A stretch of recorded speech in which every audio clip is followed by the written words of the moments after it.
Tom Steinberg, Rosenberg, Stone Mountain, had never imagined himself being part of a yacht charter. And yet here he was, manager of the most exclusive yacht in the galaxy.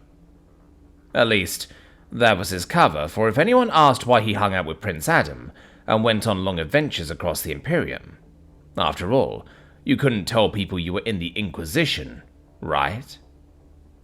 It also occurred to him that his presence on this yacht had come with a hell of a price. "I have to do what?" he repeated again. Adam's response was so vile and shameless that, had Tom been Catholic, he would have crossed himself. Instead, as a proper Jew, he would just kvetch and worry. Far as Tom could tell, the shill idea of male beauty was helpless enough for the women to sweep in and save the day, slight airheadedness, and a whole bunch of nonsense about physical features. Aside from not being tiny and slim, he could fake it. Lanky and slim were two different things, apparently. "Great. Will that be a problem?" Adam asked. Tom shook his head. He definitely couldn't tell Avi, and he'd live with the shame for the rest of his life, but he could do it. "No, sir." Good. Easy for Adam to say. He wasn't doing this with however many generations of Jewish guilt weighing down on him. "So, after I get the car to stop, what's next?" "Keep everything together long enough for us to apprehend Zariva." "Oh, is that all?" The prince, formerly known as Adam, said it like it was the easiest job in the world. Reading through the hastily prepared dossier, though, Tom had another issue. "Is the driver even gonna fall for this? It's kinda cartoonish." "Tom, you hang out with a talking frog and try teaching it to sing 'Hello, my baby,' so don't talk to me about cartoonish." "He got the melody right." Bringing Shanky into this was a low blow. What had that stabby frog ever done to anybody? Okay, that was actually a really long answer, but the rhino's stabbiness and general mayhem aside, this still called for a raise. Could he set the Shankster loose in the car? Little Froggy could chew through the wires. The thought made Tom chuckle. "Okay, fine. I'll get it done. But if your plan doesn't go through, I'm not staying hung out to dry. I'm going prepared." "Do what you have to do. Run me through the plan again?" "Okay, so..." First, he'd debase himself like the world's biggest himbo just to catch a lift. Then... He sighed and ran through the plan once again with Adam. Oh, the things he did for his yacht club.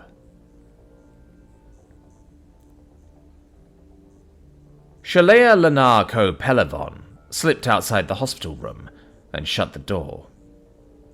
It wasn't just that her husband fretted, it was that he fretted without showing he was fretting. Men didn't do that, and seeing Deshin laying there while Tom carried on quietly holding himself together was difficult as waiting for a storm that never broke. Everyone was on edge, and Miv was trying to comfort him as best she could, but it was like the man was a woman. If anyone had a right to be overwrought and falling apart at a time like this, he did. But there he was, trying to take care of them while they waited. Sure, she'd known there would be good times and bad times in marrying a human. That was the whole point of relationships, though. You took care of each other and kept the family together. Still, it got a little unnerving. Miv was watching over Tom, as he watched over them, and after an hour or so she left them to it. That didn't mean she had nothing to do. You took care of family. She crossed the hospital ward to the room 2 doors over and slipped inside. Their daughter looked awful, laying there on the bed in braces while machines quietly monitored her condition, but her injuries were largely internal. Solani Tonis looked infinitely worse. The Imperial ward had nothing but the best, and while she met a few of the staff, they'd been competent and kind. The softly lit hospital room was a pale ocean blue, and the air had a subtle tint of flowers and a salt breeze that nearly covered the scent of disinfectant. Even laid out on the crisp white sheets, the woman was one tall glass of red grain. No doubt about it. Shalea pursed her lips. Solani lay swathed in bandages. Her left arm was missing, and her body had been badly mangled. Bandages were almost all there was to see. Someone in her condition had no business being awake. Solani had been staring into space when she'd entered. Her right eye followed her as Shalea moved to the bedside and pulled over a chair. "It's good to see you're awake. I'd ask how you're feeling, but your doctor told me you aren't feeling much of anything right now." "You came," Solani managed. The words were roughly slurred and difficult to understand, but Shalea managed. "Of course I did." She reached out instinctively to hold Solani's hand, finding a place that wasn't covered in bandages, before awkwardly realizing she probably couldn't feel a thing through the pain blockers. "You've been through a lot. I'm sorry I didn't get here earlier, but I seem to be the last one to hear what's going on. Miv tells me it's all about security, but from what little I've heard about last night, I'm going to start having issues with that." "The princess?" Solani managed, looking at her plaintively. "I'm expecting I'm breaking some rule or other, but they can all bite my clam." Leia sighed inwardly. Miv would probably have scolded her language, but she was fed up, and language be damned. "The princess is fine." Empress, that was a lot to take in right there. But it wasn't like Miv could explain half of this. "Anyway, Kalira is fine. It was Deshin in the transport with you. The princess is completely safe." Leia wasn't sure what she'd expected to see from the big commando. Relief, release, whatever she thought she might see, the agony crossing Solani's face was not it. The woman's features contorted uncomfortably, but there was no mistaking her tears. "Hey now, mission accomplished and all that." Leia tried to sound soothing, though it wasn't a tone that came naturally to her. Life came with bumps and scrapes, and someone needed to put on the metaphorical bandages. In the end, you needed things done. A lot of things hadn't been said, and she was tired of secrets. "You did your job, Solani. Whatever it is that's upsetting you, it can't be that bad." "Goddess save me from all this stoic endurance. At least someone around here is showing they have emotions." It was difficult for Solani to talk, but whatever was going on, having it out was a lot better than her laying there feeling miserable. Solani tried blinking her tears away, and Leia reached out, blotting them away. Solani's tears still came, but her breath grew steadier. "Promise me if I take care of them both. How are they?" Shalea took a deep breath to fortify herself, as the embers inside blazed into a fire. "I love my co, I love my co, I love my co, but that was not fair."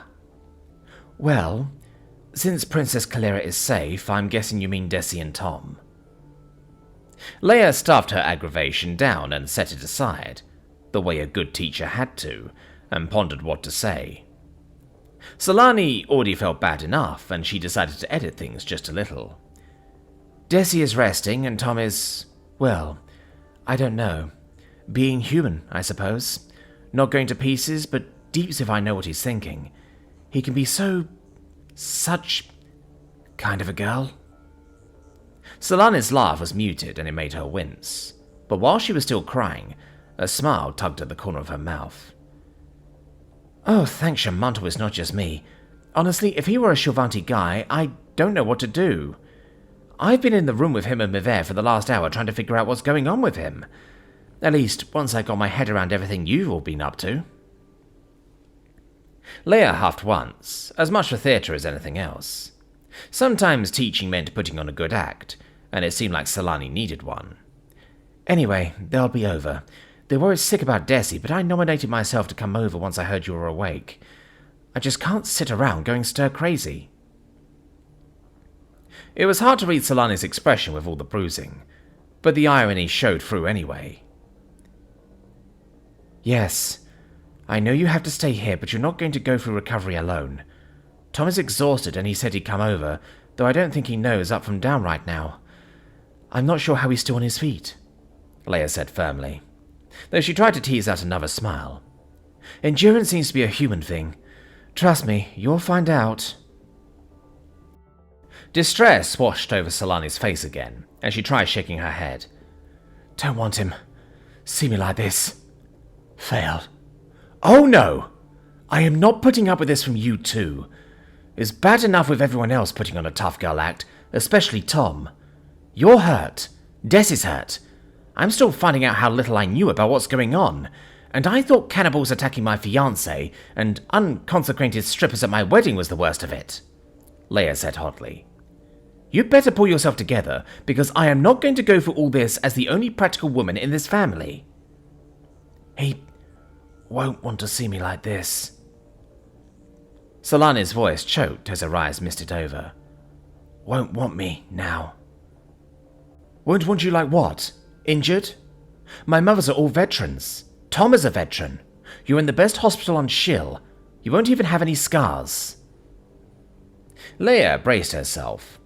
Scolding a death's head commando had never been something she expected to do. You did everything you could short of the impossible. It's not like you could have been in two places at once, so stop that right now. And the worst that can happen is that you and Desi getting better is just another chapter in our lives. It means a lot. Solani's eyes searched hers out, and Leia felt the woman's hand twitch in hers.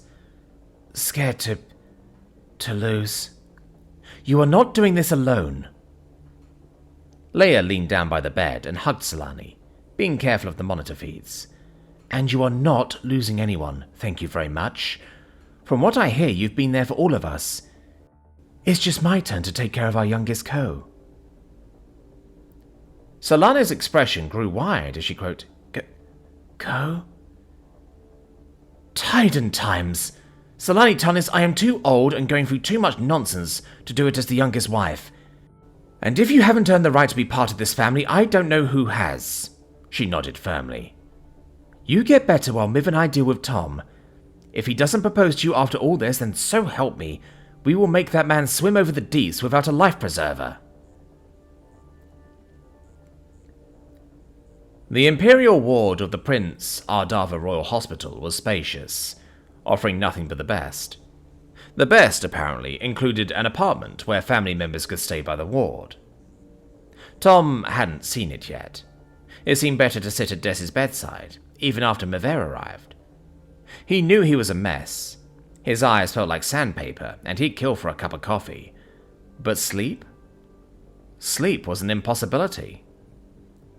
Shalea had come through and gone out to do all the practical things he knew he should be doing, but couldn't. There weren't any words. He needed to be here when she woke. Sometime in the early hours before dawn, a nurse had come in, offering to get him something to eat. He thanked the man but declined. The nurse let him know he could be reached at the front desk and warned him about the pods of commandos, before scurrying off like something was chasing him.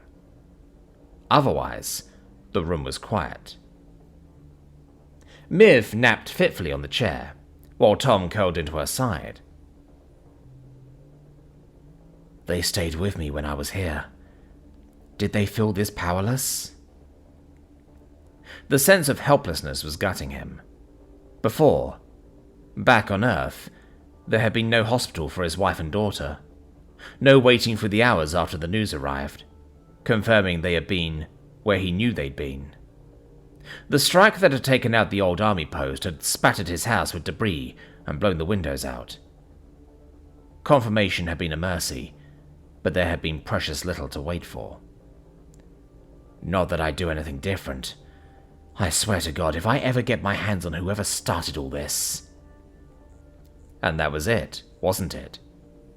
The years of anger and remorse and silence that had shaped his life after the invasion had been washed away by the love of the people around him, and it was time to step up.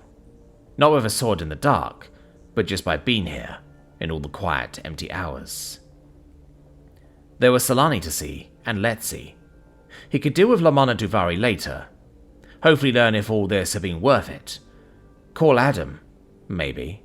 Something. There seemed to be endless things to do, yet he couldn't process them right now. He pushed the nagging demands into the back of his mind, trying to let them come to some sort of cohesive order on their own. Right now, he needed to be here. Shilvanti medical equipment was sleek, functional, and the hospital had the state of the art for the known galaxy, which was saying something. It wasn't yet noon, and the silence was oppressive. I give a lot for a machine that goes ping. It was a tired thought, and it brought no relief to the monotony. As tired as Tom was, he stuck it out, running his hands over the ridiculous red sequin slacks, his jacket tossed aside on the chair. The cold light of late fall filtered in through the window shades, and he watched Desi, waited, and tried not to think about the prospect of brain damage. The universe had given him another daughter, and he wanted her back, safe. This was something for Monsignor Barcillo. Philosophers were sages, not caregivers, and if there was a time or a place for a priest or a priestess, surely this had to be it. Tom looked to the door, wondering how Shalea was doing. An idle question raced through his thoughts, wondering if the clergy of Shamantal visited their faithful in the buff, but it was a fleeting fancy. Besides, it might be true. Maybe Santina was right, that faith managed, but at the moment, when news was absent, it seemed like there was nothing left to cling to but faith. Hope? Call it whatever you like. In hours like these, hope was all that anyone had. Hope was nice, but it was also like a waking dream.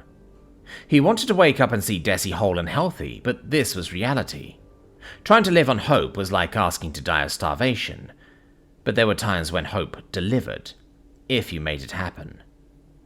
Now, a ward full of surgeons and expert medical staff were doing their best, and he had nothing to contribute.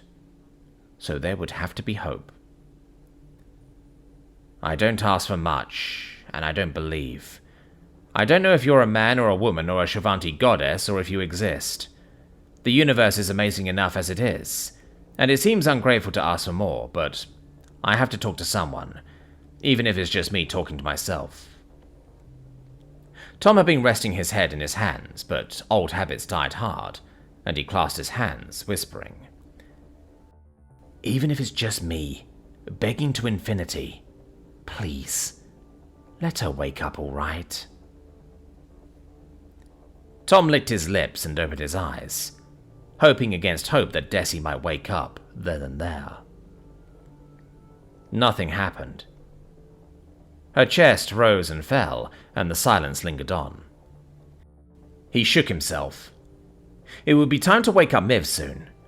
They'd already worked out a rotation that would see them through all of this. Shalea had to get back for classes, but Ganya was working with Miv. The next week would need to see the girls given their pre-break exams. Someone would need to be here. There still needed to be a cover in place, which he hated. For now, things would get done. Somehow they'd manage. The galaxy would go on. He just needed her to wake up. Tom closed his eyes, rubbing the sleep and the grit from them, feeling how dry they were. He'd been waiting for her to wake up, and would for as long as it took. She would, and whatever version of her was there, he still loved his daughter. That much I can do. Tom closed his eyes, feeling the drag. The galaxy's nearest coffee was in their apartment. Human food didn't serve it, and there might not be any within 10,000 light years. Even burnt, bitter hospital coffee from one of those awful vending machines back home would do, scalding hot as he tried to hold on to the cup and... Father? Deshin's voice was hoarse, and her words a bit slurred, but his eyes shot open. They were the best thing he'd ever heard. What? What happened? It's all right, honey. It's going to be all right. His voice was a dry whisper, and he swallowed. Miv? Miv, she's awake. Miv was at his side almost at once, leaning over his shoulder, and she hugged him tightly. Oh, thank the goddess. Desi, I'm here. We all are. We need to tell your doctor. Tom, stay with her. I'll be right back. Father? Desi blinked, her eyes trying to focus. There was something. I can't remember. Why can't I remember? There was an accident, a collision with a grav truck. Tom found himself nodding over and over, and he shook himself, trying to clear his head. The important thing is that you're safe now. It's hard. How long? Since last night. It's almost noon now, so not even a day. He smiled, his voice choked with relief. The doctor said the memory gaps might happen due to the shock, and they were waiting for you to wake up. It was a difficult injury, but you're getting the best care in the galaxy. Desi's eyes seemed to swim into focus, and they darted around before locking on his. Father, what if I can't remember? My head hurts. I'm scared. Tom reached out to take her hand and squeezed it to his chest. Without an examination, anything else was only speculating about his fears, and he wasn't going to speak of that. What mattered was that his daughter was alive and she was there. For now, that was everything. It's going to be all right. The words were said with all the reassurance in the world, and he wished he could believe they were true. Every part of him wanted them to become the truth by force of will alone. It's all right to feel disoriented. Your mothers and I are here for you, and it's going to be okay. Desi blinked back tears, and she sniffed. I know. I don't know what I'd do. I'm glad you're my father. Tom choked back the lump in his throat, and he nodded, holding her hand tight. Hey, trust me, it's mutual. He heard Miv out in the hall as she shouted for the doctors. He could hear her saying something out in the corridor, and somewhere further off was the sound of people rushing their way. Father? Deshin frowned, her eyes on his hands as he held hers. Why can't I feel anything? Why can't I move? Well, this is it. Sam, Marin and Ayan have the necessity packed and going through pre-flight. I just need a lift and is off to Earth. Sammy bounced back and forth on their heels as the twins fidgeted. We drew straws on who got to say goodbye. Drawing straws? Cassin said uncertainly, biting her lip. That's like, picking by chance. Kamara finished for her sister. We saw it in a movie. That's sort of for things you don't want to do. It's just, well, we thought. Oh, it was totally a cheat. I don't know if you noticed, but Sam gets pretty emotional about stuff, so it was just for the best if it was me. Sammy grinned, leaning forward with a bright smile. Getting to spend time with Akame again was great, so it was only fair. We didn't get to spend nearly as much time together. So, no one's upset with us? Cassin asked doubtfully. It's just, after everything you all did and coming all this way... Kamara nodded glumly, her words quiet as she fought back a bit of despair she didn't want to show. We know you did your best and we're sorry. It just seems like it was all for nothing. Nothing is ever done for nothing.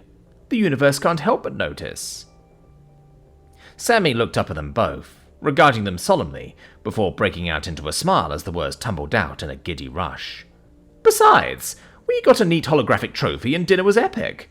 We got to see Akame. Being with you two has Sam acting 20 years younger. Your work is revolutionary, and Sam's going to use it to build us a whole ring world. Sammy looked around suddenly and whispered, He thinks no one knows. You're not upset? Kaslin bit her lower lip, but managed not to fidget. Kamara thanked the goddess for that, because she just knew it would get her started. With us, we mean. Sammy reached around their hips and pulled them into a tight hug. The only way we, and this time when I really mean me, could be upset with you, is if you don't start your internship on Earth as soon as possible. Kamara followed Kaslin into the hug, holding on tight as the tumultuous ride of the last day melted away. Everything was still up in the air. Malondi was being cryptic, Desi was hurt, and aside from hearing that Letzi was stable, everyone was on edge for some kind of news. She let herself fall into the moment, hanging on for all she was worth. She wasn't sure who jumped highest when Sammy goosed them. It was not quite 4 when Dr. Mike Khalil settled in beside Dr. Hansel to face Deshin's parents, while other parties dialed in over the conference line. Hansel still looked tired after her long night in surgery, but had managed to nap once her patient had gone into post-op. Awake now, Hansel had been able to examine her patient's progress when she came to, and the diagnosis was conclusive. That made it more difficult to explain, and given the level of interest, it was just as well he was sitting in. Princess Indara Tessu and Prince Adam looked in at them from screen 1, while Princess Kalira Tessu and a woman in the purple and gold of the interior were on line 2. On a conference line from room 3, Desi Pelavon was there with her parents. With their hair cut to match, Desi Pelavon really was a dead ringer. And while the spinal cord was not entirely severed, there are major breaks along the upper spinal column at the second to fourth spinal vertebral links. Dr. Hansel licked her lips while everyone absorbed the news. Out of deference to the family, everyone remained quiet while Deshin listened. While we can pursue regeneration treatments, I'm afraid those can't offer more than an 85% chance of recovery. So I'm, going to be clumsy for the rest of my life? Deshin's voice was steadier thanks to the rebreather they'd installed that afternoon, but she looked at the camera fitfully as her mothers helped her to sit upright. Off to one side, Tom Warwick looked pitiful, though that might have been the ungodly sequined suit he was wearing. It's likely, yes. Hansel's bedside manner was professional and to the point, but the woman knew her work. There's also the strong possibility of needing a cane in your middle age. I should be happy with that. Deshin's voice was thick with emotion, but it was the sort of thing you got used to as a surgeon. Even so, it was easy to tell the girl was trying to convince herself as much as her mother's, who looked stricken. Warwick just looked confused. I thought that you could heal almost anything, Tom said pensively, though he looked like he wanted to say far more. I'm afraid this falls into the almost area, Tom, Mike spoke up. The area we're talking about is very difficult, and we're lucky the breaks along her spinal column didn't go higher. The damage is located along some key areas, but to give you a quick idea, we're kind of talking about Christopher Reeve here. Superman? Princess Clara spoke up. Mike almost blinked in surprise, but Warwick came to his rescue, though his voice was bitter. I think the doctor means after the horse. Oh. Kalira was watching the screen attentively, and Mike wondered what she saw, essentially looking at herself on the bed. There must be other options, doctors. There is one. I'm not entirely comfortable with the procedure, but we could look at cybernetic replacement of the cortical area with a nanofilament mesh. It would wrap through the spinal column and relink all the affected areas. There are even options you may want to explore for the procedure. Options? Deshin asked. Her voice was growing thicker, and the light on the monitor behind her indicated it had delivered a fresh dose of pain medications. Khalil was relieved to see Hansel take note and speed things along, as the girl needed her rest. There are a few that you may want to consider if you opt for the treatment. Increased dexterity, fine motor control and muscle memory. It can get a bit esoteric with some of the more exotic modifications, she said with a firm nod, a picture of professional confidence. We've put in a call to a specialist named Heals Through Burning Silver.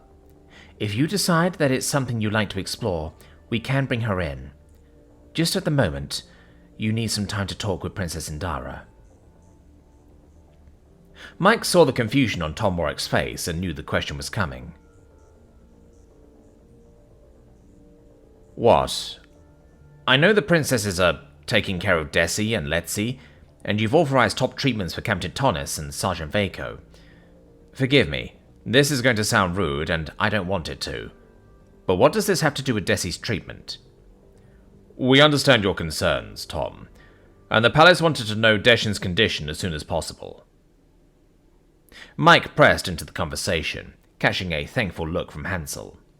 That didn't make it any more palatable for the palace to hijack his time with their patients, but he wasn't in a position to refuse. It's just that Princess Indara's time is very limited, and she's asked to discuss a request with your family. Mike saw the way Shalea Pelavon slipped a hand over Tom and Deschan's to interrupt him, while Miver nodded graciously. We're very grateful to your highnesses. We're at your service, of course. Thank you, Lady Pelavon. Indara had stepped in ahead of Adam, who pursed his lips and looked like he was brooding. It was women being women, and Mike supposed it was meant as a courtesy. It was a taste he'd not acquired, though it made his wife giggle. Somehow, Earth women had endured being talked over and mansplained to for centuries. This was just the New World Order. Thank you, lady. Your daughter has provided a great service to House Tasu. In brief, Indara, if I may.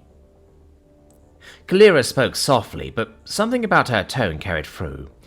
I feel it necessary to ask this question personally. It's my friend who made the sacrifice, and this is between us.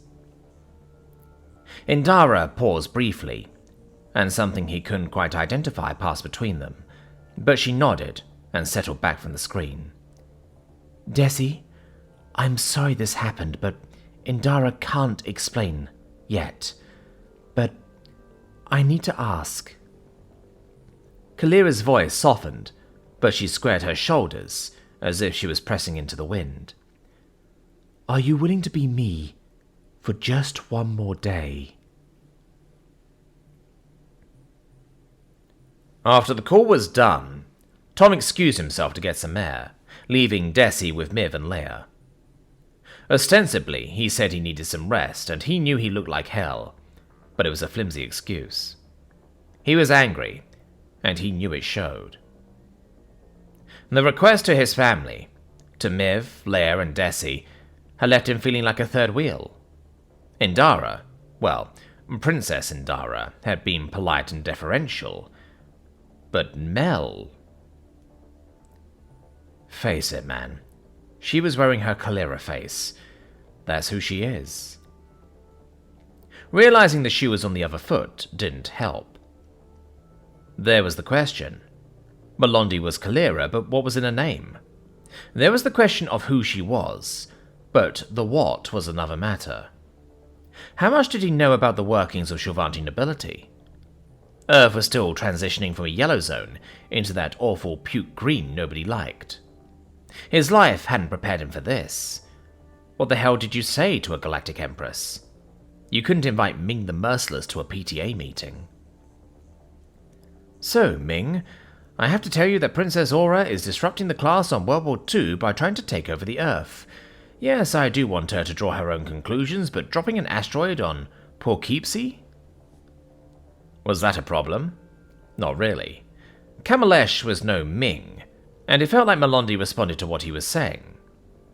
She got it, and that was something. Are humans any better? It's not like the Japanese taught their kids about World War II or Unit 731, did they? Mel tries. That's everything I hope for, all of which has nothing to do with how I feel about this. Just how the hell was he supposed to feel about this? No one seemed to see it. Desi had said yes, and what could he do about that? She was his daughter now, but she was legally an adult. She'd made a choice. He didn't like it, but at least no one implied they could be forced into it. Indara was a princess and Miv wasn't. For that matter, what was he? A drafty captain in an honorary position? That meant nothing, unless someone chose otherwise, and they probably could if it came to it. He paced past Lexi's room and peered through the window, seeing her asleep. The news was good there. She'd be discharged in a couple of days after tissue reconstruction therapy had done his work. I have to talk to her, find out what's going on and ask if anyone's contacted her family. It shouldn't have come to it, but Desi's ready acceptance burned in the pit of his stomach. The plan had failed. The data they'd all hoped would condemn Camaldry's agent had been non-existent. People were dead and it was all for nothing. Big surprise they don't want to tell you what they're planning to do next. But did it have to include my daughter? And that was it, wasn't it? Would he have stood up to Teju alone in the dark to protect the young woman in his care, if he'd known one of them was a princess? Yes, without a thought, because it was the right thing to do. But they see this one coming. They're planning something, I hope. Fuck. Either they are or aren't, but they're thinking of Desi as bait, and I don't want to lose another daughter. Could he have put his foot down as the husband in the family? Did he want to fall on that sword? I'd lose, and what would it get me? I signed up for the military when I wasn't much older than Desi is now. This is about respecting her choice, so why am I so fucking angry? Because he couldn't protect his daughter. Fuck this. If they want her as bait, I need Miv to get me coffee. Then I need Zinshiki to bring me my damn sword. Hell, I need Zinshiki. Maybe she'll get to eat someone after all. I need to check on her too. Her text only said she'd get back to me after a bath. How long does that take? Gah! It all felt like it was moving too fast. Too out of control. But control is an illusion, and you know it. What can you do? What is it that you need to do? Tom looked across the ward at the other room. Solani was there. I almost lost her too, and I don't even know what to think about that yet.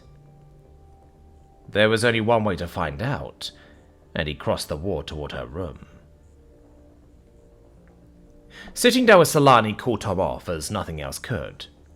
The mass of bandages, the missing arm, the silent machines dripping pain medications, and who knew what into her were difficult to look at, to say nothing of the fact that she lost one of her podmates, a friend.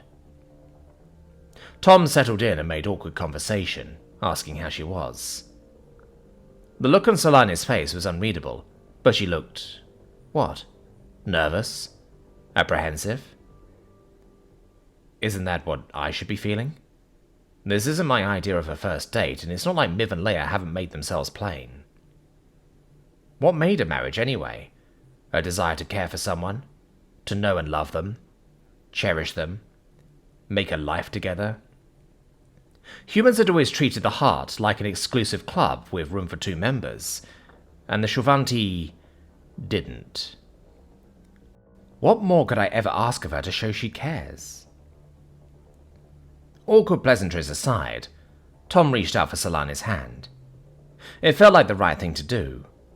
Shrivanti didn't have a tradition of bringing flowers, and he didn't have them anyway. I'm sorry, Solani. I meant to visit before this. I've just been worried sick about Deshin, but she's awake now. It's just... I know things have been rough, but I didn't know what to think. I wasn't sure if Desi would have brain damage when she woke up. They're saying a little memory loss is probably about it, but then I didn't know if she'd be a quadriplegic for the rest of her life. With Imperial medicine, I know that's stupid, but they're still talking about options. And then... Tom looked at Solani, trying to read her expression as he babbled. Anyway, I want to apologize for not getting here earlier. Miv and Leia are watching Desi, and I should have come sooner. It's just that now they want to use Desi as bait. I try to keep my priorities straight, but I don't know what to think. Solani licked her lips. Even that looked difficult, and Tom wondered just how bad the bruising was under all the dressings. She looked spent, and here he was babbling. No wonder she was apprehensive. What does Desi want? Solani asked. Want? Tom looked down at her hand as he picked at the question churning his insides. He wanted to hit himself for not talking to Solani about how she was, and part of him was thankful to talk about anything else. I'm not even sure she hesitated before saying yes. I know Clara is her friend, but I don't like her being in harm's way. She didn't sign up for this. Can you accept someone doing that? The quiver in Solani's voice made him look up. She looked more than apprehensive. There was a fear there, and she looked away. I understand. I'm sorry. Wait, no, He groped for the words, not sure why the world had just slipped out from under him again. I don't understand. Please, I didn't mean to upset you. What's wrong? I should have known this would be hard on you. that I'm in the military, but it's who I am. A tear rolled down her cheek, and it felt like hard reality slapping him outside the head. She'd been listening, and how had it made her feel? And here I am, looking like this. I understand if you don't want someone like me. No! Hey, no, that is not what I am saying at all. Solani tried to let go of his hand, and he held on tighter. This is just a confusing time for me, and it's not what I wanted for us. I keep forgetting that you know me a lot better than I know you. You know about that? Solani looked back at him fearfully, as if she was being punished. I'm so sorry, I never... Shh, I get it. Tom shook his head, trying to sound like he understood everything while feeling like he understood nothing. When I found the camera in my living room, it all came together. I didn't like it, but I never found one in my bedroom. And trust me, I looked. I guess it's just water under the bridge now, but I get it. Please believe me that this has nothing to do with you being in the military or a Desi commando. It's just... life has been pretty full the last little bit. And I've been so busy trying to hold on to what life has given me that I forgot to look at what it's trying to bring me, too. You mean that? A spark of hope flickered in Solani's eyes, gently tugging at the corners of her lips as if coaxing a smile. The weight of uncertainty seemed to lift, allowing a glimmer of optimism to show. Really? I really do, Tom nodded. This isn't easy, and the camera thing is still kind of weird. I got most of those turned off. Solani nodded. Her expression seemed to whisper of aspirations, daring to push through the veil of uncertainty. But there's... well, it was the job before I knew you. Maybe let's not talk about that ever again? The yawning void of possibilities down that road loomed before him, and he made a hard left. Not crying was better, and Tom tried to take the win. Besides, there was nothing good down that conversation. At all. But you do know me. I think if you can accept all of my baggage, it's only fair I give back. If you can accept me as I am, and looking like this, you have to accept who Desi is and what she wants, don't you? After all this, I'm still going to be a commando. Part of the Imperial military. It's who I am, but I want to be with you. Solani's hand grew firmer as she gripped his. Do you think you can? Tom sighed and sighed as the hard left of moments before turned into a spaghetti of off-ramps. How had talking about Solani turned into talking about Desi, then turned back again? Did it even matter? I get it, I think. And you're right. I know it's the woman that usually proposes things, and it's not like we had a first date. Would you believe I'm supposed to teach a seminar about this stuff? I know. That was a little painful. Solani grinned, but the smile began to falter. I understand if you want to put things off. Put them off? No, I don't. And if Desi can volunteer to be Kalira's body double when she can't even move, I can face a relationship, Tom said ruefully. Another relationship. If anything, I think the girls would kill me if I don't go faster, and I'm in enough trouble with Leia as it is. I suspect that woman has a mean streak. It felt like being lost all over again, but not in a bad way. Was it still just a date? It didn't feel that way. Besides, I'm not the hard one to convince. What do you mean? I mean, it kind of sounds like you're proposing to me, which is, I should be proposing to you after talking to Miv and Leia. Again, I mean, formally. Solani bit her lip nervously. Even if Leia sort of told me that she and Miv... I mean, Miv is okay with it, isn't she? Leia? I know Leia came to visit, so I guess so. Tom had the distinct feeling he didn't know what was going on, while at the same time he was pretty sure. Anyway, Miv and Leia are fine, and I will be too. Commando and all. So, what is it? Solani beamed. What could be so bad? I know it's not how it's done, but I accept your proposal. I'll be the best co-wife they could ask for, I promise. Propose? Did I propose? She said propose. I said propose, but I didn't mean propose. Oh, fuck me. Note to self, Marriage Fundamentals 101. Husbands should always have a chaperone. Tom swallowed and held Solani's hand for all it was worth, and accepted the inevitable. Well, it's nearly winter. The water looked deep, but it was still inviting. There'll be a long talk with Miv and Leia later, but still. So, how do you feel about a week of being naked with Leia's mothers? Qadira Zariva sat at her desk and tried not to gloat. Everything was back on track now. The Northern Palace was still a scene of chaos, but it was all coming together. Davari had invaded her domain and bungled the job. Dealing with Moifao would come later, but her orders had been clear. The paramedic team that cleaned up after Tejo had been a heavy investment in time and effort, but they'd complied to keep themselves from ruin, and they'd do as they were told. Some people are just worth the extra effort. The voices in her palace of memories were deathly quiet now, which was as it should be. Kalira was outside of her academy and away from all her friends. Vulnerable.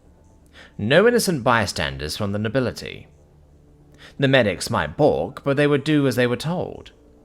So would Moifao. Kalira would die tomorrow. It's all part of the process.